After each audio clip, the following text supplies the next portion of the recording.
A partir de este momento, las informaciones que son noticia toman el protagonismo. Comienza Informe RCR.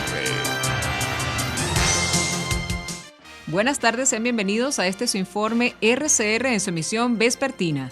Trabajaremos para ustedes en la gerencia general de la estación, Jaime Nestares, en la gerencia de producción, Wilixa Arcaya, en la coordinación y producción de este espacio, Génesis Rodríguez y Mario Villarreal, en los controles, Víctor Mejía y frente al micrófono, Helen Machado. Recuerden que nos pueden sintonizar a través de nuestras redes sociales, en Twitter, @RCR750, a través de nuestra página web, rcr750.com, la radio que se ve, y en nuestro canal en YouTube, RCR750. De inmediato, comenzamos. La fiebre del oro en Amazonas sigue tomando mayor vigor desde hace una década. Según la Red Amazónica de Información Socioambiental Georreferenciada, solo en el estado Amazonas 5.265 kilómetros cuadrados de bosque han sido devastados en los últimos 15 años. De acuerdo con la medición de esta organización, cada 5 años el porcentaje de devastación boscosa es mayor que el anterior. Entre el 2000 y 2005, el aumento respecto a la medición anterior fue de 17%, mientras que luego el quinquenio inmediato, es decir, entre 2006 y 2010, aumentó a 29.4%. En otras noticias y con respecto a los casos de COVID en Venezuela, este jueves el doctor e infectólogo Julio Castro ofreció detalles de cómo se lleva a cabo el proceso de vacunación en niños mayores de 2 años. El médico detalló que pese a que los niños transmiten la enfermedad, estos no son atacados de forma tan severa. Asimismo, aclaró que la razón principal de la insistencia de la vacunación obedece al tema inmunológico.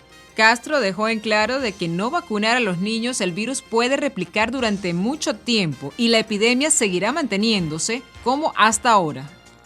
En otras informaciones, la Audiencia Nacional de España aprobó la extradición a Estados Unidos del ex custodio de Hugo Chávez, Adrián José Velázquez Figueroa, quien junto a su pareja, la ex tesorera nacional de Venezuela, Claudia Patricia Díaz Guillén, están acusados de integrar una trama de corrupción. El diario ABC informó que en un auto los magistrados de la sesión segunda de la Sala de lo Penal recogen que estos hechos constituyen delitos de asociación delictiva para cometer lavado de dinero y lavado de instrumentos monetarios. Estados Unidos reclama a Velázquez y Díaz por pertenecer a una trama de corrupción asociada al canje de divisas y al blanqueo de capitales junto a Raúl Gorrín, dueño del canal de noticias venezolano Globovisión. En otras informaciones, en declaraciones para RCR, el presidente encargado de Venezuela, Juan Guaidó, aseguró que la visita del fiscal de la Corte Penal Internacional a Venezuela y la extradición del empresario colombiano Alex Saab a Estados Unidos es un campanazo para todo el régimen de Nicolás Maduro. A la Corte. Sí. Pero cotidianamente, y los que nos están escuchando en este momento, en Venezuela, ¿cuántos altercados no han tenido, por ejemplo, en una alcabala? ¿Cuántos altercados no han tenido o la justicia ha sido denegada para miles de víctimas, por ejemplo, en Venezuela de feminicidio, por ejemplo, que no son atendidos de ninguna manera y olvidados por el Estado? Lo que sucede con el atropello de las OLP, por ejemplo, de la FAE, que también se recoge en el informe de Michelle Bachelet. Así que que es precisamente nuestro principal interés, es que haya independencia en la justicia, pero en definitiva justicia. Y de nuestra parte, toda la colaboración necesaria y posible para llevar adelante la investigación, colaboración, entre otras cosas. Y aquí, y ojo, y ahí la postura del mismísimo Maduro debe ser un campanazo para los que están alrededor de él. Debe ser un campanazo para los que están hoy soportando a ese régimen que todavía en este momento, a esta hora, está cometiendo atropellos y delitos de lesa humanidad, Andrés. Hacías referencia a Teresli, una defensora de derechos humanos que está siendo perseguida o pretendida ser acallada. Porque uno de los principales objetivos de estos regímenes, y digo estos regímenes porque evidentemente Venezuela, a lo que hemos luchado, enfrentado y buscado y luchado por nuestra democracia, pero también Nicaragua, lo que pasó recientemente, es acallar a la disidencia, es invisibilizar las luchas de los venezolanos, pero también de los grupos vulnerables, o cómo fue la masacre de los Pemones en el sur del estado. Entonces, de nuevo, independencia es parte de lo que estamos buscando, y sobre todo, y debo insistir en esto, en este programa especial como lo catalogaste, Andrés, el campanazo a los que están en torno. ¿Qué dice hoy, por ejemplo, Vladimir Padrino de la Corte Penal Internacional? ¿Qué dice la Fuerza Armada? ¿Qué dicen los que ya hoy están presos para tratar de simular justicia por la venida del fiscal que lo hicieron de manera previa, cuando hay una cadena de mando, cuando hay sistematicidad en los atropellos, en la tortura? En ese sentido, Guaidó afirmó que la siderúrgica del Orinoco o Sidor rendían beneficios a la nación venezolana por encima de los $700 millones al año cuando estaba en manos de empresas privadas. Manejo de recursos, pero eso no solamente de cara a lo que estamos viviendo hoy, de cara a 20 o 30 años, que ha sido una tragedia, es la verdad. ¿Cómo funcionaba Sidor cuando estaba en manos de privados, por ejemplo? Sí. Rendía beneficios a la nación por encima de $700 millones al año. Y lo sé bien porque también lo estudiamos cuando denunciamos la corrupción en las empresas básicas una vez la secuestró la dictadura. Eso lo llevaron a cero. Lo llevaron a no solamente a generar pérdidas, sino a destruir ese valioso activo de nuestro país. Como lo hicieron recientemente, lo último que hicieron fue en la dictadura vender una refinería en Dominicana, que la remataron básicamente. Y por eso es muy importante lo que estamos diciendo de la protección de los activos y la diferencia. Cuando la dictadura pretende relativizar de lo que han hecho durante 20 años, con la firmeza que hemos demostrado en atender, en estos casos, y nuestro compromiso, no solamente de transparencia y de lucha, hay que dar clara una marcada diferencia con el país que queremos, con el país que tenemos que construir, porque de nuevo, hablar de democracia también es hablar de transparencia, rendición de cuentas y contrapeso, y eso tiene que ser parte de nuestra lucha esencialmente. Entre tanto, la misión de observación de la Unión Europea para los comicios de Venezuela el próximo 21 de noviembre estarán integradas por 9 eurodiputados. Según las fuentes, viajarán Iván García de Blanca, Javier López y María Manuel Leitao Márquez. El grupo de socialistas y demócratas de Renovar Europa estarán Isaacún Bilbao, Jordi Cañas, Ciudadanos, y Soraya Rodríguez, de Ciudadanos. Por los verdes se sumarán Jordi Solet, Esquerra de República de Catalunya. De Identidad y Democracia estará George Mayer. Por el grupo de izquierda, Idoia Villanueva, de Podemos. A propósito, Rafael Dochao, diplomático y jefe de la misión de la Unión Europea en Venezuela, aseguró que las misiones de observación del bloque comunitario son las mejores del mundo. Además, indicó que su amplia experiencia en procesos comiciales en distintos países lo confirman. Y además agregó que el próximo 21 de noviembre habrá entre 120 y 130 observadores de altísimo nivel, gente muy profesional, y por tanto el término de profesionalidad es lo más importante, dijo Dochao durante una entrevista en Unión Radio. Además, destacó que el informe global de la misión electoral tendrá 2 etapas. La primera, 2 dosis después de las elecciones con las primeras conclusiones, y la segunda se presentará 2 meses después con el informe final. Por su parte, rectores del CNE sostuvieron este miércoles un encuentro con Vladimir Padrino López y funcionarios del Comando Estratégico Operacional de la Fuerza Armada Nacional Bolivariana, de cara a las megas elecciones del 21 de noviembre. El presidente del CNE, Pedro Calzadilla, aseguró que el cronograma electoral presenta 86% de cumplimiento de actividades, por lo cual estimó que todo avanza con normalidad. Muy buena participación, la campaña electoral está en pleno desarrollo. Enorme participación y entusiasmo está asignado esta campaña electoral, dijo. Por lo tanto, la ONG Espacio Público informó este miércoles que el periodista de Armando.info, Roberto Denis, está siendo hostigado por redes sociales por 5ª vez en lo que va de año. La organización mostró imágenes del hostigamiento que ha recibido el periodista. Roberto Denis es un periodista venezolano que ha publicado diversas investigaciones sobre Alex Saab, empresario colombiano señalado de ser presunto testaferro de Nicolás Maduro. Entre tanto, el Fondo de Naciones Unidas para la Infancia, UNICEF, y autoridades de Venezuela rehabilitaron un barco hospital y 2 ambulancias fluviales para ayudar a las poblaciones indígenas a acceder a servicios de salud, nutrición y agua, informó este miércoles la agencia de la ONU, para que niños, niñas y adolescentes y familias en poblaciones indígenas remotas accedan a servicios de salud, nutrición, agua segura y protección. UNICEF trabajó en coordinación con autoridades regionales y nacionales para rehabilitar 2 ambulancias fluviales en un barco hospital. Además, detalló la agencia militar en Twitter. Dicha agencia multilateral hizo este llamado a través de Twitter, aunque no especificó cuáles son las comunidades indígenas beneficiadas, y explica que el proyecto incluye una sala de partos, consultorio de ginecología, área de inmunización y oficina de registros, entre otras especialidades. En otras noticias, resultados del Diagnóstico Educativo de Venezuela 2021, estudio diseñado y desarrollado por el Centro de Innovación Educativa para la Extensión Social de la UCAT, arrojaron cifras alarmantes sobre el estado actual de la educación en el país, desde las cifras insuficientes de la infraestructura, seguridad y la limitación en los planteles hasta el aumento de deserción en los últimos 3 años, tanto de estudiantes en 1.2 millones como los profesores en 160.000 por temas de migración o carencias en el hogar.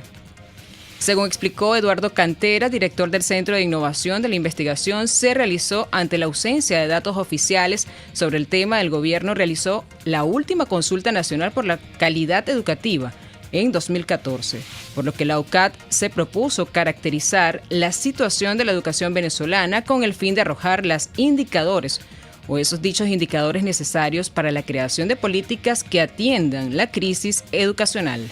Y en materia de COVID en Venezuela, registró este miércoles 990 nuevos contagios de COVID-19, de los cuales 989 fueron por transmisión comunitaria y un caso importado. Freddy Ñáñez, vocero de la administración de Nicolás Maduro, precisó que en su balance diario que también se contabilizaron 11 fallecidos por causas asociadas al virus para llegar a 4.996 en total. Asimismo, indicó que en Falcón fue la mayor parte que presentó este virus de coronavirus en contagio de 8 de sus 25 municipios, siendo los más afectados Miranda con 83, Caribana con 54, Píritu con 21, Colina 13 y el municipio Falcón con 7. Pasando al clima en Venezuela, el Instituto Nacional de Meteorología e Hidrología, INAMED, informó que para este jueves se mantiene la estabilidad atmosférica en gran parte del país. El organismo señaló que prevén que se originen precipitaciones dispersas en áreas del Zulia, Mérida, sur de Amazonas y el Esequibo. Igualmente no descartan lluvias dispersas en Miranda y la zona insular.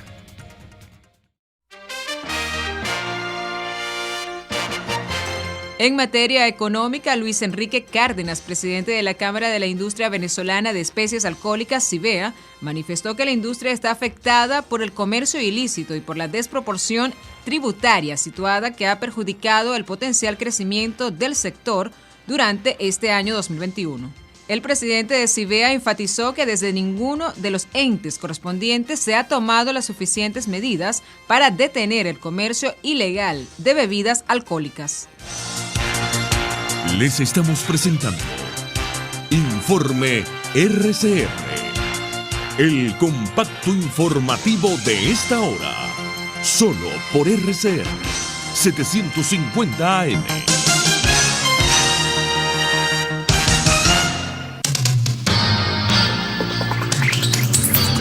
En internacionales, el secretario general de las Naciones Unidas ha venido expresando su preocupación frente a la situación en Nicaragua. Tras las elecciones en ese país, el líder global pide liberar a los presos políticos y proteger los derechos humanos. Más información con nuestros colegas de La Voz de América. Esos no son nicaragüenses, dejaron de ser nicaragüenses hace rato. El presidente Daniel Ortega mantiene sus insultos e improperios contra los 7 candidatos opositores detenidos antes de las elecciones. El secretario general de la ONU, Antonio Guterres, denunció por medio de su vocero las condiciones en las que se encuentran al menos 159 presos políticos, reportados hasta finales de octubre por la Comisión Interamericana de Derechos Humanos, CIDH. El secretario general sigue profundamente preocupado por la detención arbitraria de varios candidatos o precandidatos presidenciales, líderes sociales, defensores de derechos humanos, empresarios y periodistas. Y esas detenciones se realizaron en condiciones que no cumplen con los mínimos estándares internacionales o derechos humanos. Estefan Dujarric, vocero del secretario general, reiteró la petición de Guterres a Ortega. El secretario general insta a las autoridades de Nicaragua a liberar a estas personas de inmediato y respetar plenamente las obligaciones internacionales en materia de derechos humanos de los países, incluidas aquellas en relación a la libertad de expresión, reunión pacífica y libertad de asociación. Llamados que se mantienen al margen de reconocer o no la legitimidad de esta elección en Nicaragua, explicó Dujardin en respuesta a La Voz de América. No nos corresponde a nosotros decir si son legítimas o no. Dejamos que los Estados miembros expresen sus propias opiniones. Aún así, el secretario general insiste al gobierno de Nicaragua que permita la entrada al país de los miembros de la Oficina de la Alta Comisionada de Derechos Humanos para ayudar a las autoridades a cumplir los acuerdos internacionales de los que son parte. Celia Mendoza, Voz de América, Naciones Unidas.